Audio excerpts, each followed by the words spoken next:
Hi everyone. The Australian startup funding report from Cut-Through Ventures dropped this morning, and I thought it was interesting. There was a couple of things I wanted to call out. If you think this is interesting, you should go read the entire video, but entire report. But anyways, so Cut-Through Quarterly has been publishing a report for a while. I've seen quite a few of these over the years. And a lot of it makes sense. It's very data driven, which is good. It's not terribly helpful for founders. It's more for people within the VC industry, I think. But I think it's also worth founders keeping an eye on it, especially the high level stuff. And that's what I want to look at really quickly. I had a couple of things here that I wanted to call out. So the TLDR is they've given you 5 highlights of what's going on. And I think that's quite interesting. Let me just move myself so you guys can see what's going on here. A couple of things I wanted to call out.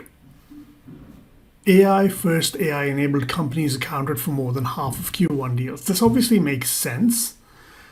I think we're going to see, in addition to, like what does AI-first or AI-enabled mean? I think that needs to be opened up a little bit. Are you simply sending a request to an LLM, right? Are you using an agentic framework and then sending a request to an LLM or GPT, whatever? Or are you, is it a normal sort of SaaS platform where AI is used for, say, recommendations or something like that? And so you have either a RAG or whatever behind it. I think that is interesting, and I'd like to see more on that particular point. The other thing that I really liked about this report is that they admit what they don't know. And I think that's really important.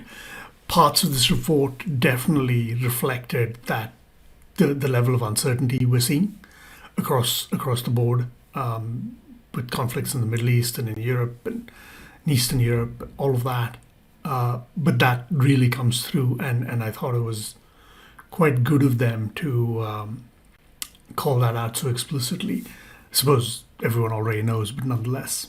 This was the theme of it, and it really appealed to me in terms of what was happening. But nonetheless,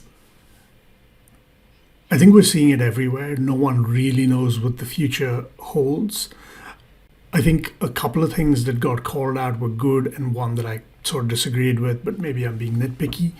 The first is some tasks will be done better by software than by people, and jobs that are just a string of these tasks in a daily to-do list won't exist anymore.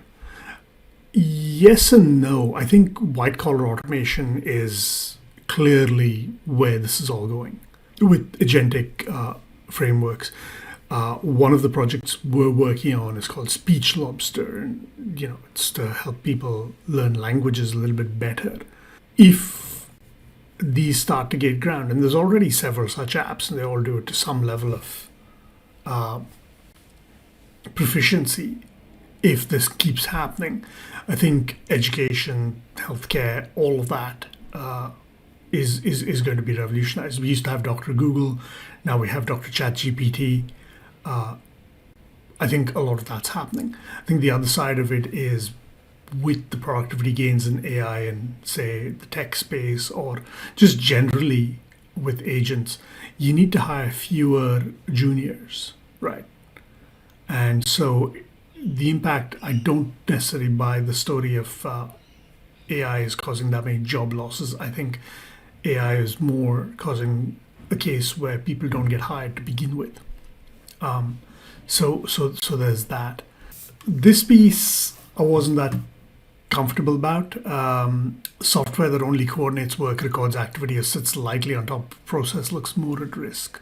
It would have been nice if they'd called out network effects here, because lots of companies coordinate work, record activity, and sit on top of existing processes.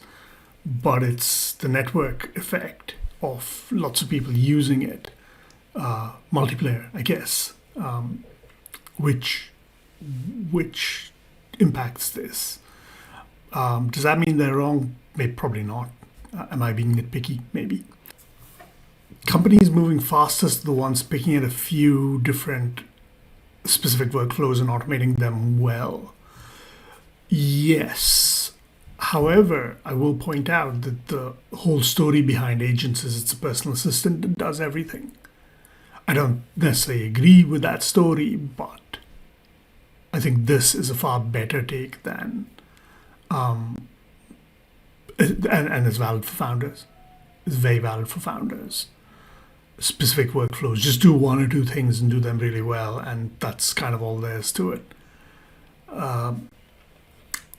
We're trying that very much with the agents we build now, where we take something like OpenClaw, which I'm very bullish on for a number of reasons, and then personalize that to basically one kind of workflow. I think there's value there. The last part's really good. Customers pay for products that make their lives meaningfully better. That's a no-brainer, and I think I really like how open he's been about how very few people know what's going on. There's a bunch of numbers, a few things that stood out to me. Investor optimism takes a step back. Well, you would expect that given that lots of parts of the world are in conflict at the moment and we don't really know how these are all going to play out. So that makes sense. This is obviously the part that's more aimed for people within the VC industry, or within LPs and whatnot else. I would expect this to be the case where investing in new startups is their top priority. Even if it isn't, that's what you would say, because you kind of need to believe that if you're a VC, I think. But, take from it what you will. Your mileage may vary. This I thought was interesting.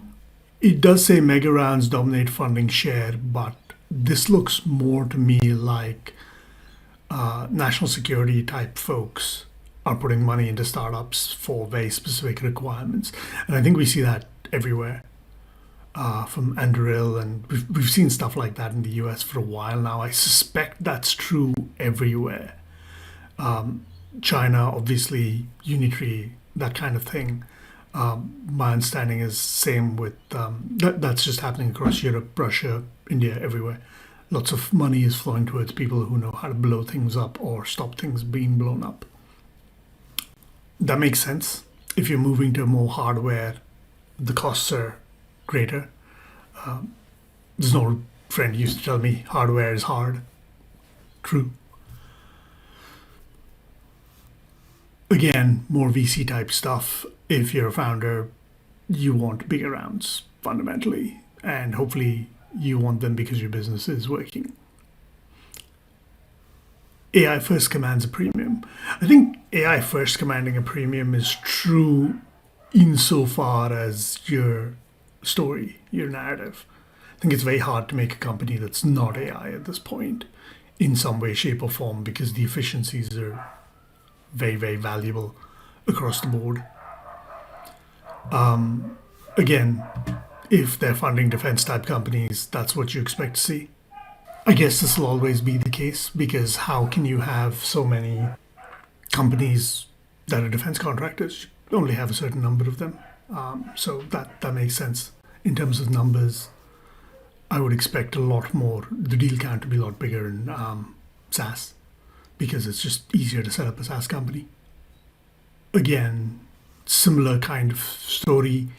Well worth looking into it if this is stuff you track or are interested in, and seeing how they split it out.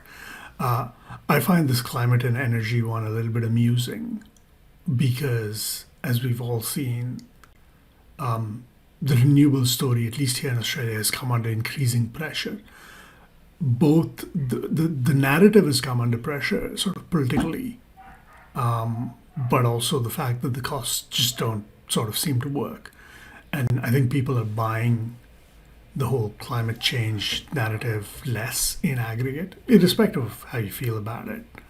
I think that's just the reality of it. But yeah, I think it's quite interesting to see.